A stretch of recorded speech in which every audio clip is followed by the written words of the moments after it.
Bismillahirrahmanirrahim.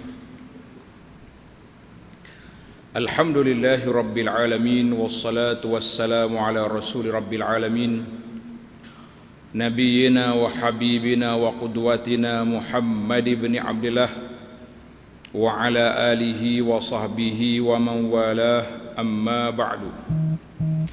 Muslimin dan muslimat, para jemaah, para pencinta ilmu, Assalamualaikum warahmatullahi wabarakatuh. Alhamdulillah, syukur kita kepada Allah Azza wa Jalla kerana pada hari ini 16 Syawal 1443 bersamaan dengan 17 hari bulan Mei 2021, kita dapat teruskan pengajian kita dalam kitab Rahmat Allah Tidak Pernah Terhenti.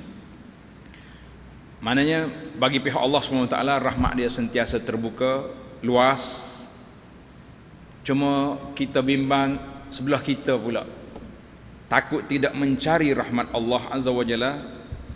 Kita duk cari kasih sayang manusia, duk cari kasihan belas orang tua orang ni, tapi kita terlupa kasihan belas yang sebenar daripada Allah Azza wa Jalla.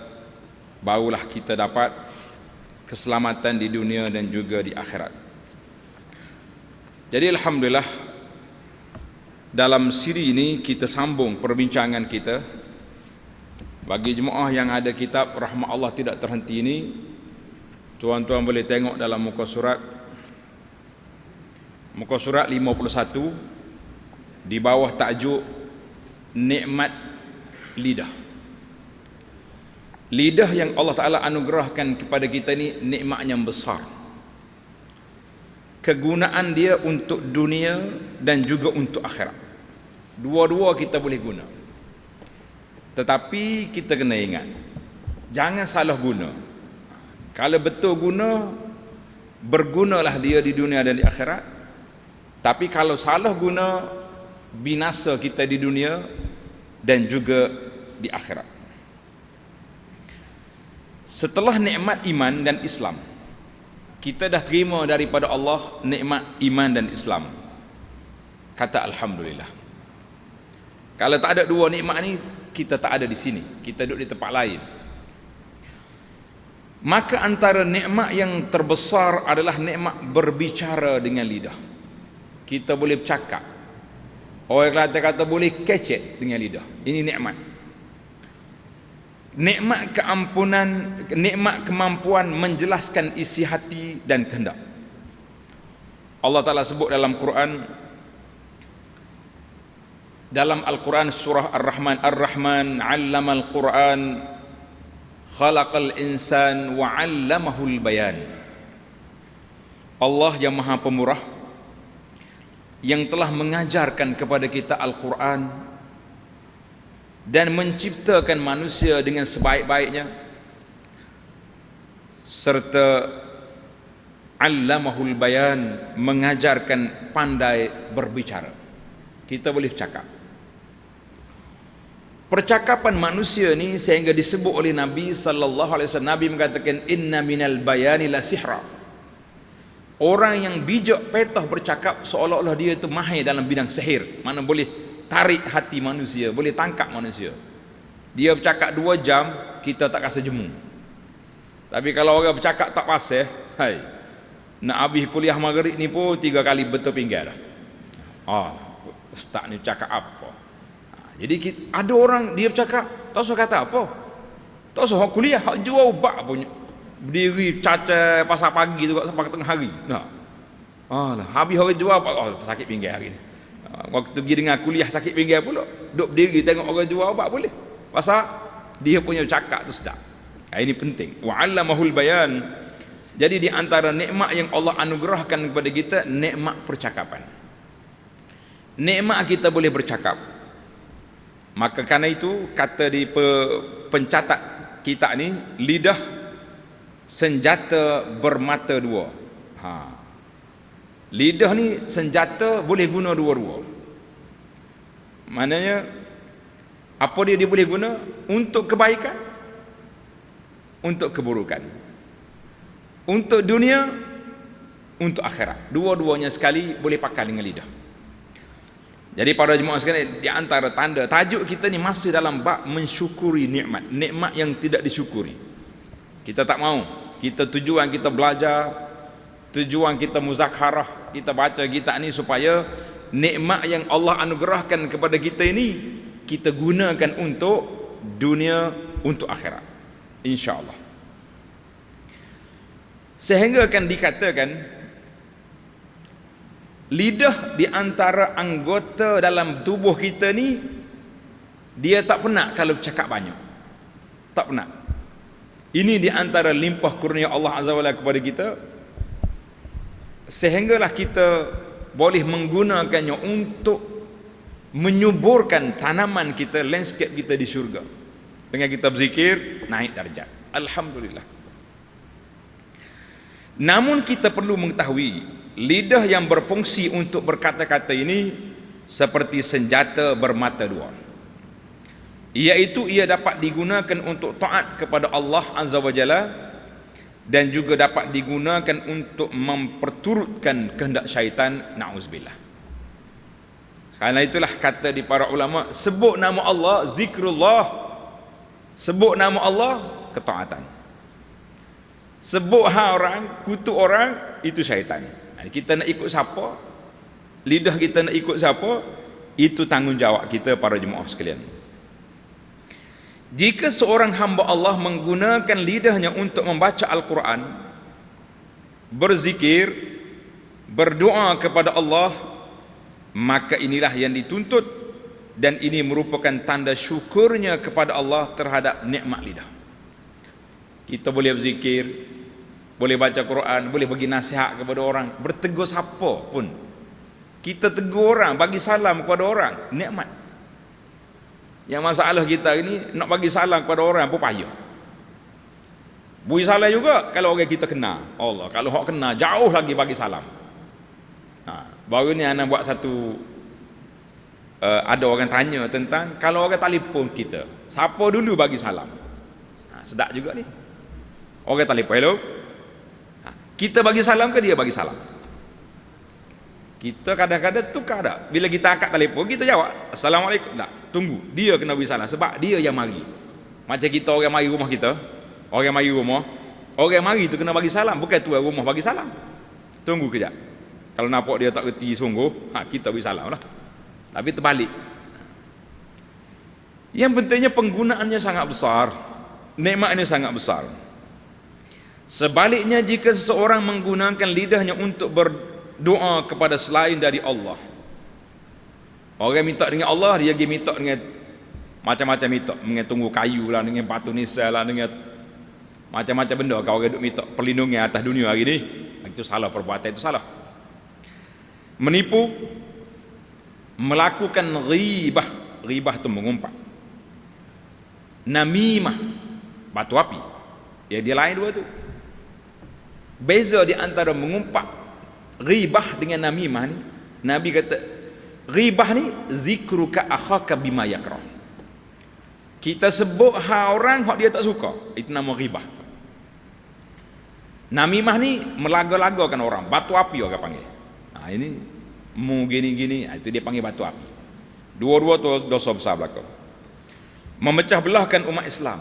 Kerja kitanya duduk buat, duduk sebarkan fitnah kepada orang. Orang tak kata pun dia kata juga, nak suruh jadi kata. Ini masalah sekarang ni. Yang timbul dunia ni, parut atas dunia ni, tuan-tuan dan puan-puan, banyak timbul hari ni kenyataan-kenyataan yang dibuat, yang tidak dikata oleh orang tu, tapi dibuat kata. Ni tukar-tukar edit video ni. Tak, hak kita tak kata, kita kata contoh, dia pergi kerak video macam kita tu kata. Ini sangat berbahaya, sangat besar, sangat besar dia punya fitnah. Jadi bila dia buat perkara yang tidak baik, menipu, ghibah, memecah belahkan umat, merosakkan kehormatan seorang Muslim, orang Muslim molek-molek, kita pergi duduk buruk dia, duduk jatuhkan maruah dia, menyanyikan lagu-lagu yang melalaikan, duduk main cinta tu cinta ni, ataupun baca qasidah-qasidah, pujian-pujian yang melampau kepada orang-orang soleh, itu pun termasuk. Puji tak apa, tapi biar betul. Jangan sampai perekat dia ni boleh memiliki dunia, jangan. Itu kuasa Allah. Jangan main.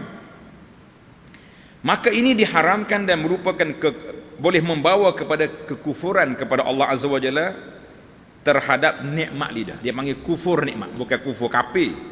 Ini kita kena ingat. Jangan pula kata orang ni salah puji orang, dia kafir lah. Kufur nikmat. Kufur nikmat ni maknanya kita menyalahgunakan nikmat yang diberi oleh Allah Azza wa Jalla kepada kita. Allah beri alat ni untuk kita apa? Untuk kita bercakap baik. Kita pergi cakap tak baik. Kufur nikmat. Allah beri lidah kita untuk mentadbirkan, menyatakan hasrat apa yang dalam hati kita. Tiba-tiba kita hidup kutuk orang. Itu kufur nikmat nama dia. Oleh sebab itu lidah manusia menjadi faktor utama sama ada mengangkat darjat seorang hamba di sisi Allah atau menyebabkan kecelakaan yang besar bagi pemiliknya. Dalam sebuah hadis ini diriwayat oleh Imam Bukhari, dia panggil hadis sahih. Qala sallallahu alaihi wasallam, innal 'abda la yatakallamu bil kalimati min ridwanillah la yulqi laha bala yarfa'uhu Allahu biha darajat. Ada seorang hamba Allah berbicara dengan suatu kalimah, suatu ucapan yang termasuk dalam keredaan Allah Azza wa Jalla. Dia tidak menganggapnya penting. Dengan sebab satu kalimah itu Allah menaikkannya beberapa darjat. Allahu Akbar. Kita ni kadang kita cakap macam rasa tak penting sangat lah, remeh ya. Contohnya orang duduk kelahi dua orang ni, balah. Kita pergi gosok, ya akhi, kita ni sama-sama Islam, bersaudara. Mari kita baik. Dengan sebab kita sebut lagu tu, dia pun berhenti. Kalimah, ucapan sepatah. Orang ni duduk kutuk orang, kata. Kita pergi bisik kat telinga dia. Kita ni baik sangat ke? Kita ni berasa molek benar ke kita ni? Ibadat kita Tuhan kabul ke? Sampai begini kita. Dia pun tak jadi nak kata. Kalimah. Orang nak mati, kita pergi bisik kat telinga dia, la ilaha illallah. Dia mengucap la ilaha illallah, dia mati. Ya Rabb. Nabi kata apa? Man kana akhiru kalamihi la ilaha illallah dakhalal jannah. Walaupun orang ni bukan Islam, contoh kafir dia. Kawan kita sakit, kita pergi ziarah di hospital. Nampak dia duk ngak-ngak tak apa sedap, kita wajar mengucap. Cuma waktu mengucap kena tengoklah. Kalau dia kata nyawa di halkom dah ketika itu, mungkin ada masalah lain. Tapi dia nya tak ada apa-apa lagi, cuma bila kita ajar mengucap, dia mengucap, tak lama lepas tu dia mati. Besar pahala tuan-tuan dan puan-puan kalau kita boleh selamatkan orang. Maknanya dengan satu kalimah mendamaikan orang, dengan satu kalimah boleh meredakan keadaan, dengan satu kalimah boleh menyekat daripada perkara mungkar dengan maksiat. La yulqi, kita ingat macam simple sangat, kecil sangatlah, besar pahala dia di sisi Allah Azza wa Jalla. Sebab itulah bila kita tengok benda-benda yang tak baik, contohnya budak duk mengorak berjalan, kita pergi larang, awal kalau nak buat gila, nikah lah, tak sedut main. Dia pun tak jadi nak buat benda tak molek dengan sebab kita. Masya Allah. Wa in ni hak kita takut, hak sebaliknya. Wa innal 'abda la yatakallamu bil kalimati min sakhatillah. Ada pula orang yang bercakap dengan kalimah yang membawa kemurkaan Allah Azza wa Jalla. La yulqi laha bala.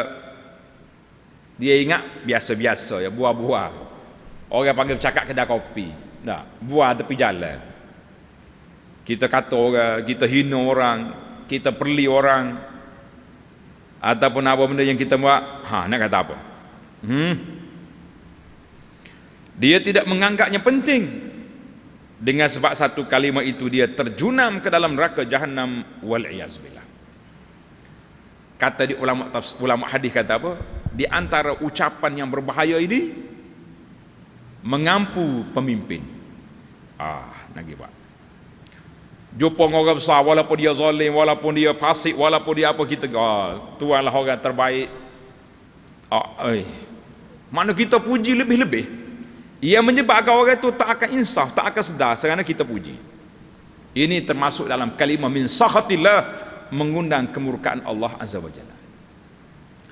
Ataupun pergi mengeluarkan kalimah yang berbahaya. Contohnya, kita pergi dekat pokok kayu, kau dengar apa? Tunggu-tunggu kayu. Tok ayah tunggu kayu, kawan nak lalu kat ni. Minta perlindungan. La. Jangan main. Kita ni kadang-kadang ucapan-ucapan kita nampak kecil, tapi impak dia, kesan dia besar. Hadis dalam Bukhari, Al-Imam Al-Hafiz Ibnu Hajar, seorang ulama hadis yang masyhur. Ibnu Hajar ni ulama besar dalam bidang hadis. Dia kata apa? Dalam hadis ini, makna dia tidak menganggapnya penting. Dia anggap biasa-biasa saja. Kecil je sangat tu. Iaitu dia tidak memerhatikan dengan fikirannya dan tidak memikirkan akibat perkataannya, serta tidak menduga bahawa kalimah itu akan mempengaruhi sesuatu. Jangan main. Bila kita puji orang yang tak baik, kita pergi puji, dia senang hati. Aku ni macam betul ya, ramai orang puji ni. Menyebabkan dia tak akan bertaubat, dia tak akan insaf. Kenapa? Kerana kita puji. Sebab itulah kalau benda yang tak baik, kita tak berani nak kutuk, tak berani nak larang, jangan puji. Menyebabkan orang tu biar. Mana orang tak kata apa dengan saya ni? Tak setuju ke? Setuju tak setuju pun tak ada orang puji awak, tak ada orang sokong, kita kata besar. Ini hadis yang menyatakan kita bahayanya lidah apabila kita berucap. Sebab itulah para ulama mengatakan lidah ni dua ya. Nak buat satu perhubungan yang halal di antara suami dan isteri, patah ya. Bila ayah dia kata ke menantu, aku menikah dengan anak aku. Menantu jawab, saya terima. Jadi menantu. Waktu dia marah kawan tu, dia kata aku ceramu, tak ada apa, putus hubungan. Tengok, kalimah, ucapan yang sepatah. Tapi zaman kita hari ni zaman orang tak reti etika, kata orang, tak pandai SOP kau apa dia. Bahasa zaman Covid dia panggil SOP. Suka benar kalau kelahi dengan bini, marah ke bini, kalimah cerai lah yang digunakan. Ini di antara soalan yang saya tak jawab. Banyak ni orang-orang telefon. Kalau nombor-nombor tak kenal telefon tu, kalau tanya ustaz, saya nak tanya masalah. Masalah ke apa? Banyakkannya isu ni. Tadi suami saya cakap gini. Hai, kata kita tanya pejabat qadi tu tidak kerja saya. Kalau suami tanya, kita marah lalu. Kata mu tak ada bahasa lain kau nak cakap lain pada cerai bini. Ingatkan mudah kau nak boleh bini ni. Saya menyesal ustaz. Dia menyesal, tak dia tarik balik dalam tu. Mahkamah lagi.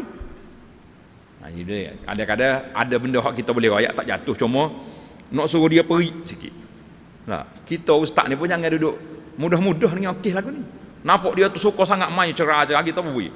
Kalimah awak ni boleh jatuh berapa talak dah ni kata.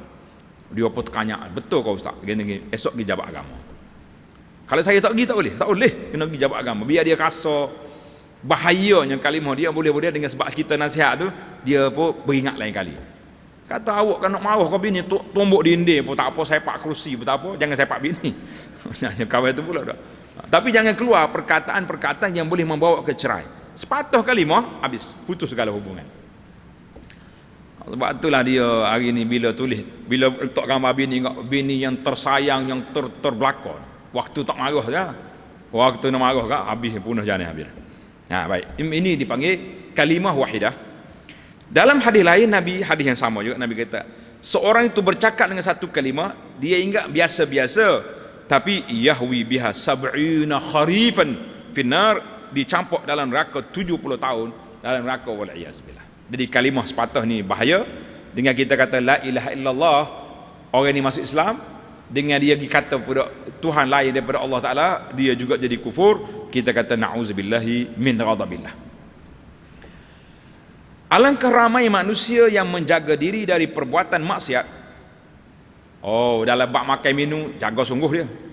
Nak minum air pun tilik 3 kali ni. Cari logo halal. Ni halal Malaysia ke halal Jakim ke halal mana ni. Jaga dalam bab makanan minuman. Alhamdulillah, bagus, bukan tak bagus. Tetapi tidak menjaga perkataan. Nak kata kau orang, lepas ya.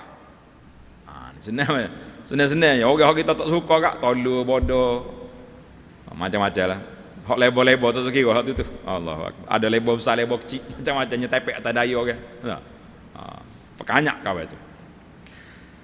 Lidahnya memotong dan menyembelih kehormatan orang-orang yang masih hidup atau yang sudah mati, dia gomo belaka. Ulama-ulama mati dia tak setujunya kata macam-macam. Hak hidup bergomo juga. Dia tidak peduli dengan apa yang sedang dia ucapkan, tapi dalam bab makan minum, kuat. Ana baru terima satu soalan daripada seorang muslimah. Dia kata, "Ustaz, nak buat macam mana ni?"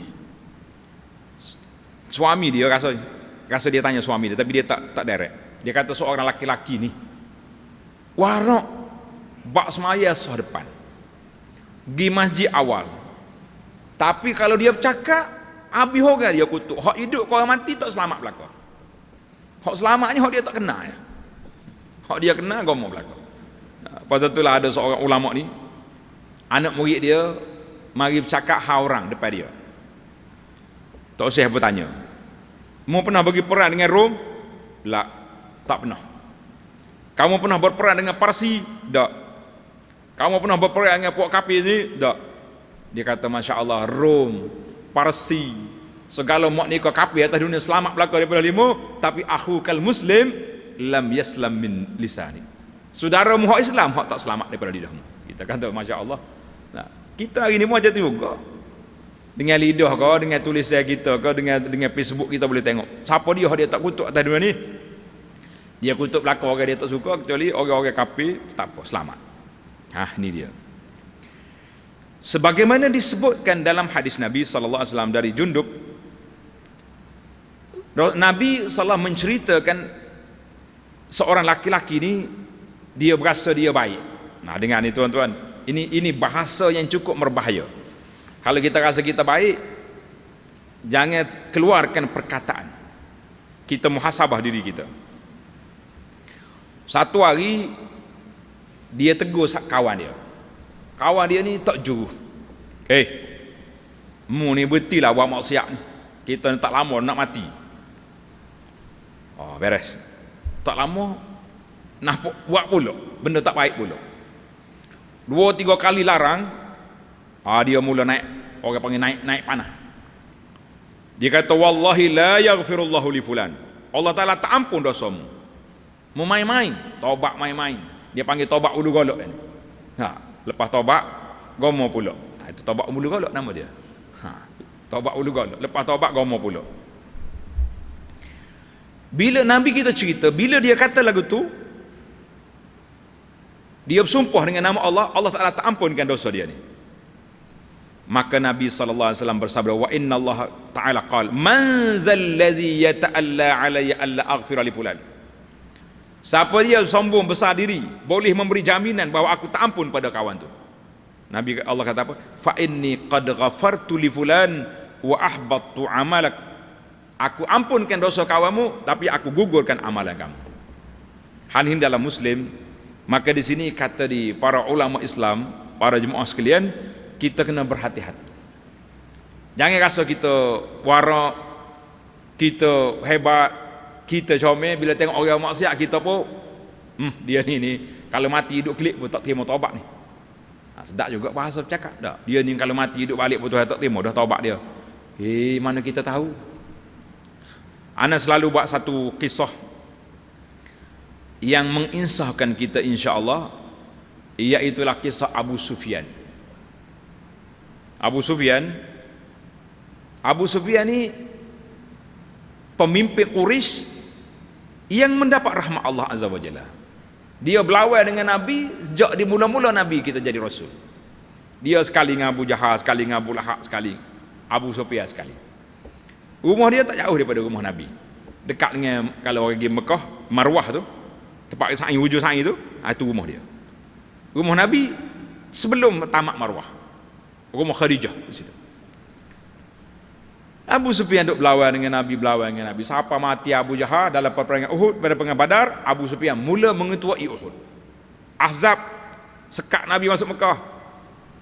Setelah 20 tahun berlalu, Abu Sufyan masuk Islam ketika Nabi ambil Mekah, pembukaan kota Mekah. Sekarang ini bila kita sebut an Muawiyah bin Abi Sufyan radhiyallahu anhu malis, kerana dua-dua sahabat. Sebab itulah kita tak boleh nak kata. Benda hak depan kita tak boleh nak kesan. Benda yang lepas dah pun kita tak tahu apa Allah Taala nak interaksi dengan orang tu. Bila kita mati, bila orang Islam mati, kita kata rahimahullah, ghafarallahu lahu, mudah-mudahan Allah Taala ampunkan. Anak sekali naik kereta dengan Tok Arab. Arab Badui ni, bukan orang Arab, bukan orang alim. Macam pak kita lah orang panggil driver kereta biasa. Kita kata Syekh mati, orang qari besar mati. Kita tak sebut nama negara lah sini. Dia pun selalu dia ila jahannam wa bi'sal masir. Dia cabut dia. Kata marah dia kita. Mu tahu mana dia jahannam bi'sal masir? Tak boleh kita ni tak boleh menjahannamkan orang ataupun nak mensyurgakan orang, tak boleh. Habis apa yang kita boleh? Doakan. Boleh. Bila tengok orang ni mati dalam keadaan baik, mati dengan tengah semaya, mati tengah tolong orang, mati bulan Ramadan, hari Jumaat contohnya, anak dia kata dia nak mati saat ni, dia mengucap 2 kalimah syahadat, kita kata semoga Allah Ta'ala ampunkan dosa dia, angkatkan derajat dia, jadikan kubur dia taman syurga. Doa, tak apa. Allah Ta'ala jadikan dia syuhada, dapat pahala syahid kerana mati dalam keadaan yang disebut oleh Nabi, mati tenggelam, mati terjatuh daripada bangunan contohnya, mati dalam kena taun. Jadi kita boleh kata mudah-mudahan syuhada. Tapi nak confirm, kita tak ada authority untuk nak confirm. Jadi dalam hadis ini Nabi kita larang orang yang bangga diri, yang berani mengatakan Allah Ta'ala tak ampun dosa orang itulah. Kita tak tahu berapa ramai orang yang dulu lara leka zaman-zaman jahiliyah dulu masuk Islam, di saat akhir sekali dia jadi sahabat Nabi, kita kata radhiyallahu anhu. Oleh kerana itu, bahaya lidah yang demikian itulah Nabi sallallahu alaihi wasallam khawatirkan akan keadaan umatnya. Satu hari seorang sahabat nama dia Sufyan bin Abdullah As-Saqafi radhiyallahu anhu, dia mari jumpa Nabi sallallahu alaihi wasallam. Dia kata, ya Rasulullah, hadithni bi amrin a'tasimu bihi. Rasulullah ajarkan kepada saya satu perkara yang saya nak buat benteng untuk menjaga diri saya dengan ajaran tersebut. Qal, kata Nabi sallallahu alaihi wasallam, Rabbi Allah, qul Rabbi Allah. Mu kata Allah Tuhan aku. Mana kita mengakui, kita ikrar Allah Tuhan kita. Thumma istaqim, kemudian beristiqamah dengan tuntutan la ilaha illallah itu. Qultu ya Rasulullah, ma akhwafu ma takhafu alayya. Apa yang Rasulullah bimbang kepada saya? Ajarkan. Kalau Rasulullah bimbang, saya nak jaga. Qal fa akhadha bi lisani nafsihi thumma qala hadza. Nabi kita pegang lidah dia, Nabi kata, "Nih, aku bimbang." Nabi kita bimbang. Hadis ni dalam Tirmizi. Maka Nabi kita sallallahu alaihi wasallam menaruh kebimbangan dengan lidah. Allahu akbar. Kita pulaknya berlepah, pakai lepah, tak tahulah ke mana, jangan. Oleh kerana lidah boleh membawa kebaikan dan keburukan dalam hidup manusia, kita perlu berwaspada menggunakannya lidah. Dengan kata lain adalah bijak menggunakan lidah apabila berkata-kata. Kita cakap banyak, tuan-tuan bacalah dalam kisah Sayyidina Yusuf alaihissalam. Kalau kita nak belajar tentang ilmu berinteraksi dengan keluarga, anak-beranak, kena belajar kisah Yusuf. Ana sebut dalam khutbah raya baru ni, sempena orang balik kampung, kita kata tuan-tuan yang balik berhari raya, belajarlah daripada Sayyidina Yusuf alaihissalam ketika bertemu dengan adik-beradik. Yusuf bila kumpul semua adik-beradik dia kata apa? Alhamdulillahillazi akhrajani minas sijni. Segala puji bagi Allah yang menyelamatkan aku daripada penjara. Yusuf nak sampai ke penjara, adik-beradik dia campur dia dalam telaga. Fi ghayabatil jub, dalam telaga. Baju tak pakai. Dia ambil baju, dia letak darah kambing, buat balik ke ayah dia. Ayah dia pula orang tua cerdik, Nabi. Dia tengok baju tak cari, tapi darah penuh. Nabi Yakub tahu selalu tipu punya budak. Pasal tu kita kata kalau nak menipu kena pandai. Yakub kata bilanya baik serigala ni makan anak aku baju tak cari. Okey, dia buka baju tak? So buka baju dulu kita nak makan. Padahal ambil mana? Bidamin kadhib, darah. Yusuf tak sebut langsung adik-adik. Dia kata segala puji bagi Allah yang menyelamatkan aku daripada penjara. Tuan-tuan bayangkan kalau adik-adik depan Yusuf kata segala puji bagi Allah yang menyelamatkan aku daripada telaga. Agak-agak guana muka adik-adik. Merah. Keruk dari belakang. Puak kita hak tahu Nabi tengok. Dia nak jaga air muka. Jaga hati. Kita macam tu juga. Bila anak-anak balik jangan duduk buka kat tajuk-tajuk hak boleh menimbulkan kepanasan, kontroversi kata orang. Suasana raya ni kita nak baik-baik. Jaga. Kita nak keluar, nak tulis sekarang ni orang tak cakap banyak tuan-tuan. Di antara alamat kiamat ni orang tak cakap dengan lidah. Dia bercakap dengan tangan. Betul tak? Lalu ni orang kacak dengan tangan, dengan lidah tak apa mana. Ayah dengan anak dengan tangan. Isteri dengan suami dengan tangan. Bang, makanan dah siap. Saya mari ke dapur. Dia tahu dah telefon duk tangan semua untuk lelaki pun. Kawan ni pun akak panggil okey. 3 kali panggil tak mari. Akhir kali tutup dapur klik. Ini semua manifestasi ayat yang kita baca dalam surah Yasin. Al-yawma nakhtimu ala afwahim wa tukallimuna aydihim. Hari ni aku tutup mulut, tangan bercakap. Lo ni pun kita tak main dengan mulut, dia bercakap dengan tangan. Sebab itulah kita nak tulis apa benda kena tengok kiri kanan. Kata-kata kita ni menggorih perasaan orang baca ke tidak? Kawan-kawan hot friend kita dalam 5,000 orang dalam kawan kita. Sebab orang ni menggorih perasaan ke tidak? Sebab itulah pepatah Arab kata al-kullu ina'in bima fihi yantah. Kullu ina' bima fihi. Setiap bekas itu akan mengeluarkan isi dia. Setiap bekas akan mengeluarkan isi. Maknanya kita nak tengok isi perut orang ni, nak tengok budi bicara dia, nak tengok kepala otak dia, tengok apa yang dia tulis. Boleh tahu lalu. Hak minat kau ni dia tulis gini. Hak minat gini tulis gini. Jadi kita boleh kesan orang daripada penampilan dia, daripada tulisan dia, itu yang bagus. Allahu Akbar. Baiklah. Sekiranya kata yang kita ucapkan boleh menyebabkan orang yang mendengarnya sakit hati atau terguris, ia boleh mendatangkan keburukan kepada kita, sebagaimana kata pepatah, kerana mulut badan binasa. Maknanya kerana kita cakaplah kita akan dimarah oleh orang. Kerana itu sebelum kita berkata sesuatu adalah berfikir terlebih dahulu. Kita gunakan lidah untuk berkata sesuatu yang baik dan tidak sia-sia, atau lebih baik bagi kita ataupun kita diam. Dia dua yang Nabi kita bagi option, pilihan. Dalam hadis yang sahih dikeluarkan oleh Imam Bukhari dan Muslim, Nabi kata sallallahu alaihi wasallam bersabda daripada Abu Hurairah, "Man kana yu'minu billahi wal yaumil akhir falyakul khairan aw liyasmut." Siapa dia yang betul-betul beriman dengan Allah dan hari akhirat, dia kata baik, keluar perkataan yang baik, ataupun diam. Dua pilihannya.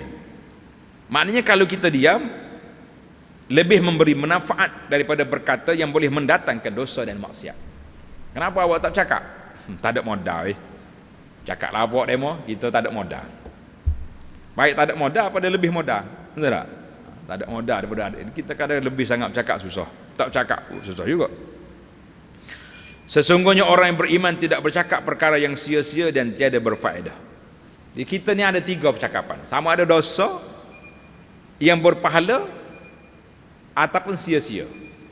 Ini lah kita bimbang. Sia-sia ni tak ada dosa, tapi duduk atas tara kata orang. Meniti di atas titian yang licin. Cakap banyak, kalau betul tak apa, kalau tak betul dia pergi ke mengopak, dia pergi ke dosa. Ada seorang makcik dia tanya, "Ustaz, kita ni salah saya tak bercakap, orang kata tak mesra kawan. Tapi kalau bercakap nyebut orang, kita kata tak apalah, tak mesra pun tak apa.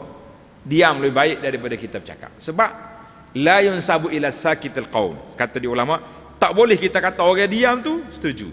Tak. Hak diam setuju ni anak dara zaman dulu. Zaman dulu ni tak jadi kau. Zaman dulu kan tanya orang lama-lama ni tak. Masa pergi minta mak dia dulu. Ayah dia tanya, "Mek, orang minta mu ni?" Senyap. Setujulah tu. Zaman kita ni kalau senyap jangan main. Oh, nya atas WhatsApp mari. Kita ada gawe dah abah, jangan ada kacau kita dah. Oh, jangan kata apa tadi. Zaman ni lain. Diam tanda reda zaman dulu. Zaman ni kata diam tanda marah ada. Sebab berbeza dia punya budaya. Oh, tak betul ke hadis tu? Betul, bukan tak betul, tapi setiap benda tu ada tempat dia. Ni kadang-kadang orang kita, oh dia tu diam tu tanda setuju, tak setuju. Kadang-kadang kita diam ni sebab tak mampu nak lawan. Tak mampu kita nak berujar. Dia. Mana awak dia tak ni orang tu duk kutuk orang, awak senyap. Saya tak mampu nak lawan. Kalau mampu lawan kita cakap awak tu fitnah pada orang. Sebab itulah Nabi sebut di antara sahabat yang baik dengan tuan-tuan. Di antara tanda persahabatan kita yang baik, bila orang kutuk kawan kita, kita mempertahankan dia. Ni tak tahannya orang kutuk kawan, kita hanggut juga. Oh, dia tu memang gitu. Nak japuk juga. Walahnya orang ni kita kenal lah baiknya, tak ada, tapi sekali orang kutuk kita pun nak, orang panggil nak suruh nampak mesra kita dengan grup ni, join juga. Tak usah join. Maaf deh, saya tak sedap perut dia nak gini. Tanda protes tu. Masalahnya kalau kita bangun awal ke air kita orang tak payah pula. Duduk juga biarlah gomo ke lah gomo, asal kau gomo ke tak apa. Jadi Nabi dua pilihan. Falyakul khairan aw liyasmut. Mu cakap baik atau duduk dia. Tak usah cakap banyak. Mana kita diam tu tak boleh nak, orang tak boleh nak nisbahkan kata kepada kita. Dia tu diam tu tanda lah, dia tanda protes baru dia jadi. Lepas tu lah ada budak-budak sekarang dia tulis. Dia kata tulis ni kerana benar, delete kerana salah. Saya kata tak juga. Delete kerana tersalah boleh juga. Kita tersalah tulis kita delete. Tak. Tapi ada orang tu delete kerana salah. Bila orang komen dia, pak delete dah. Itu macam-macam bahasa sekarang ni kita kena guna bahasa dia. Baiklah. Allahu Akbar. Menurut hadis Nabi sallallahu alaihi wasallam ada 3 jenis manusia. Kita buat khulasah lah, masa kita pun terhad. Menurut hadis Nabi sallallahu alaihi wasallam ada 3 jenis manusia, iaitu manusia yang dapat pahala, selamat daripada dosa dan binasa. Kita nak hak mana? Orang yang mendapat pahala adalah mereka yang sentiasa mengingati Allah, berzikir kepada Allah Azza wa Jalla. Maknanya kita panggil ingat kepada Allah Ta'ala ni semua keadaan. Dengan zikir, dengan baca Quran, nasihat, tak berani buat maksiat, itu ingat kepada Allah. Kenapa awak tak pergi majlis tu? Saya ingat ke Tuhan, tak berani nak pergi. Waktu kita perginya mati situ kan, nak kata mana? Sekarang ni Masya Allah, zaman kita ni panggil zaman auto. Ni auto belakang, kereta auto apa, mati pun auto juga. Mati auto. Ni sehari dua ni kita duk terima kematian-kematian kawan-kawan kita, anak beranak kita dekat-dekat. Tak ada apa-apa. Minum air pagi tu, minum air sekali, duduk buah kali-kali. Lepas tengah jam orang atas mesej mari, innalillahi wa inna ilaihi. Siapa dia? Hani ada minum air depan awak tadi. Mati dah pula dah. Jangan gurau awak mati lah. Tak boleh nak gurau. Pasal itulah kita kena sentiasa ingat ke mati. Ingat ke mati, kurang sikit bercakap. Siapa dia kata di para ulama salat, siapa dia banyak ingat mati, tak banyaklah dia duduk komen orang. Kalau tidak, banyak hijau. Orang yang mendapat pahala siapa dia? Adalah mereka yang sentiasa mengingati Allah, berzikir kepada Allah, mengerjakan solat dan banyak lagi ketaatan yang dilakukan. Maka alhamdulillah. Orang ni orang kumpulan yang pertama, iaitulah orang yang dapat pahala. Mana kita gunalah masa kita ni tuan-tuan. Ana selalu main matematik dengan para jemaah sekalian. Kita matematik kita kata apa? Apa yang kita kata? Masa Allah Ta'ala beri kepada kita ni 24 jam kali dengan 60 minit ada 1440 minit. Betul tak? Kau lama dah tak kira. 1440 minit ni kalau kita nak hitung mana banyak minit yang kita guna untuk ibadat, untuk buat benda kebajikan dengan untuk benda lara. Itulah kata Sayyidina Umar, hasibu, kira sebelum dikira. Belum kita nak kira. Macam kita naik kapal terbang kan. Berapa kilo booking tiket? 20 kilo itu. Timbal rumah. Tidak timbal dulu. Malah nak buka bagai di airport. Main 40 ya sekilo bagai tak ada pasal. Kata setengah-setengah orang tu beli wah tamam Mekah. Tamam hok kayak hok lelu sekali 5 riyal sekilo. Siapa di airport bahal 40 riyal sekilo tak tambah. Ni mahatali pada beruk kata orang kapur. Nah, bukan. Kita pun jangan main mahatali lah. Nah, kita tahu kita akan dihisap di depan Allah Azza wa Jalla, kita hisap sebelum dihitung. Nah, dihisap. Baik. Yang kedua, siapa dia pula? Orang yang mendapat kebaikan tu siapa dia? Orang yang selamat daripada dosa ialah mereka yang diam. Orang dia selamat. Bukan mutlak. Kalau orang buat benda mungkar, kita mampu untuk mencegahnya, kita diam. Tak boleh. Itu dia panggil syaitanul akhras. Itu syaitan bisu. Tak semesti. Tapi kalau kita tak mampu nak buat, nak engkar pun tak mampu, ataupun kita tak mau dalam musyarakah dalam benda tak baik, kita diam, itu selamat. Kenapa awak tak bercakap? Nabi kata, kecek atau diam. Aku baik akan diam. Sedangkan kita mampu nak cegah benda mungkar, kita tak cegah, lah, tidak boleh. Sekarang ni kita mampu ya nak cegah, kau tak mampu. Kita nak keluar rumah, isteri tak tutup aurat, mampu tak mampu nak cegah? Dia kata, Ustaz, saya boleh cegah semua orang di pasar pagi tu, kecuali bini seorang tak boleh cegah. Ni baik bisa juga pagi ni. Cegah hak ni kak, tidur luar bilik lah jawab dia malam ni. Dia juga pasal jenis, dia tidak takut bini, dia hormat ke bini. Takut bini apa je. Manakala orang yang binasa ialah mereka yang sentiasa melakukan perkara-perkara mungkar, maksiat dan tidak mengawal lidahnya dengan baik, wal iyazbillah. Jadi kita sama ada kita ambil orang selamat atau ambil yang berpahala. Sebenarnya dalam berkata-kata juga kita dapat mengenal peribadi seseorang. Ingatlah, kullu ina, kata orang adalah kullu ina'in bima fihi yandah. Setiap benda akan keluar benda dalam dia. Orang yang tinggi akhlaknya akan selalu bercakap perkara yang baik saja. Duduk dengan dia agak cakap molek, nasihat, tidak menyakiti hati orang lain, tidak mengucapkan perkataan kotor dan tidak banyak bercakap. Mereka mengawal lidah dengan sebaik-baiknya. Penceramah pun satu juga. Kadang-kadang kita ni boleh migropo orang panggil tak tengok kiri kanan. Maki orang, kata ke orang. Kalau penceramah lagi ni tuan tu baliklah tak suruh dengar. Banyak kita. Kita dengar kuliah ni nak tambah ilmu, nak bersih hati, bukan mari duk sakit hati ke orang. Dalam hadis yang diriwayat oleh Imam Tirmizi, Ibnu Majah, Abu Hurairah menceritakan bahawa Rasulullah sallallahu alaihi wasallam ketika ditanya apakah sebab yang besar membawa seorang ke syurga, Nabi mengatakan taqwallah wa husnul khuluq. Takwa kepada Allah Taala dan baik perangai. Dan apabila ditanya sebab besar membawa manusia masuk neraka, Nabi mengatakan 2 rongga badan, iaitulah mulut dan kemaluan. 2 anggota ni lah kalau tak jaga bawa ke neraka. Sebab itulah ada setengah ahli motivasi, dia kata nikmat hanya sejengkal. Jekal ya nikmatnya. Lidah kita lebih kurang sejekal ya panjang. Tapi kalau lock dia, habis orang dia sapu lagi. Jawabnya neraka lah orang tu, na'udzubillah. Jadi nikmat jengkal, tapi balanya cukup banyak. Tamaklah kita para jemaah, di antara tanda mensyukuri nikmat apa? Nikmat lidah. Alhamdulillah, insya-Allah kita akan sambung lagi nikmat yang seterusnya, nikmat penggunaan mata untuk kepentingan dunia dan akhirat dalam siri yang akan datang insya-Allah. Subhanakallahumma wa bihamdika asyhadu an la ilaha illa anta astaghfiruka wa atubu ilaik. Wa sallallahu ala nabiyyina Muhammad wa ala alihi wa sahbihi ajma'in walhamdulillahi rabbil alamin. Wassalamu alaikum warahmatullahi wabarakatuh.